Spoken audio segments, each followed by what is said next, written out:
Hayaan mong pahirapan ng buhay yung mga kamag-anak at kaibigan mo. Okay, wait lang bago ka magalit.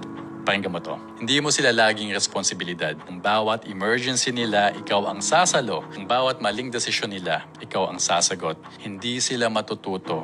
At ikaw yung mauubos, ikaw yung mapapagod, Tama. ikaw yung walang matututunan. Tama. Maraming Pilipino ang nalulubog sa utang hindi dahil mahina sila, Agree ko. kundi dahil may isang mabait na tao na laging sumasalo sa kanila. Sobra Ikaw correct. yun. Tama Helping sinabi once mo. is kindness. Kapaitan yan. Helping forever is enabling. Kung gusto mo talagang umangat ang buhay mo this 2026, kailangan mo ng boundaries. Yes. Number 1, stop automatic rescue mode. Hindi Yes. porket may pera ka, This is it. ikaw na agad ang solusyon. Alam ko maraming makaka-relate dito.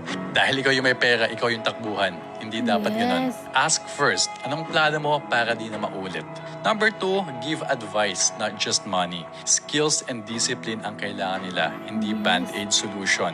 Number 3, protect your future self and your future family. Yes, Every peso na this is it. pinapadala mo sa irresponsibility, kinukuha mo sa future mo, sa magiging anak mo, sa magiging asawa mo, sa peace of mind mo. Real talk, hindi sila gagaling kung hindi sila mahihirapan. Yes, Pain correct. forces Tama growth. talaga. Comfort kills it. You are not being selfish for choosing your peace. You are finally acting like someone who wants to win. Kung totoong mahal mo sila, turuan mo silang tumayo.